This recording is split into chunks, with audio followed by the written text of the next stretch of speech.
I'm a receptionist at a popular hotel chain in the US. For the better part of a year, I'd been working overnights. This night, I was doing my usual shift of 11 p.m. to 7 a.m. It was pouring outside, so I wasn't expecting any walk-ins, and on the schedule, it didn't show any bookings starting tonight. On nights like these, my job is to just stay awake and take phone calls, or help current customers with any room services or checkouts. We had a coffee machine in the hotel lobby, so I had a cup of coffee next to me as I tried to stay awake. Even having been on overnights for a while now, I still had trouble with getting tired on my shifts. The rain outside made me even more tired as well. But at 1 a.m., a phone call came in.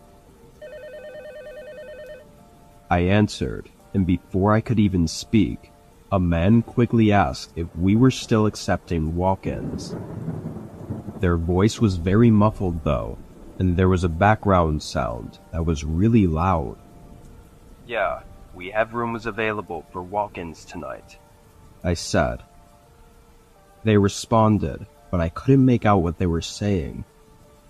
As I asked if they could repeat themselves, I looked up from the desk and saw a small light glowing outside. It was from a phone as someone was holding it up to their ear, standing almost right up against the front window in the pouring rain. Knowing it had to be the man I was talking to, I was about to wave to them, but something about this made me feel uneasy, so I decided to pretend like I didn't see him. A moment later though, he ended the phone call. I saw the lights turn off outside and the outline of the man moving toward the entrance.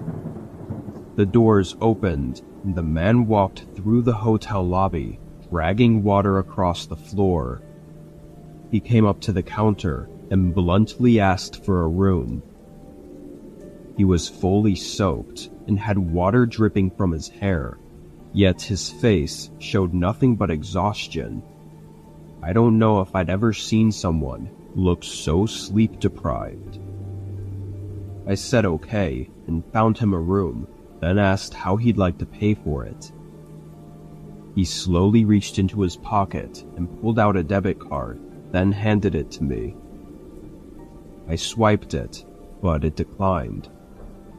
I looked up at him, only to see he was staring at me. It didn't go through. Do you have another card to try?" The man didn't respond, holding his stare and not moving aside from a few blinks. As the seconds kept on without any reaction, I grew more and more uneasy.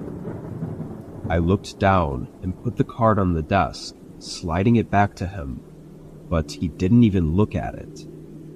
He turned and started walking away from the desk and toward the hallway with the rooms. By now, I knew something wasn't right, so I quickly pressed the button that calls for police, then went out to the hallway the man was in, finding him standing at the door to one of the rooms. He started pounding on it, yelling in a harsh voice for them to open the door. I tried telling him to stop, but I didn't want to get too close, not knowing if he was in some kind of dangerous state. But then he pulled a small knife from his pocket and started trying to pry the door open. I yelled at him to stop and that the police were on their way. The man stopped for a second and shot an awful glance at me, then faced me and screamed at me to open the door for him as he started walking down the hallway. I was terrified and just ran right out of the hotel and into the parking lot. Through the window, I could see him go back to the same door and continue pounding on it. Police were quick to show up, making it inside before the man could get into the room. Somehow they got him to drop the knife and locked him up in their car. The person that was in the room came out. It was a kind young lady visibly shaking and horrified. Turned out, the man was an ex of hers that she hadn't seen or talked to in over 10 years. How he got the information on where she was staying, and even what room she was in, nobody seems to know. They aren't even sure how long he'd been stalking her for, which is really disturbing. But what he would have done had he gotten in is likely even more disturbing.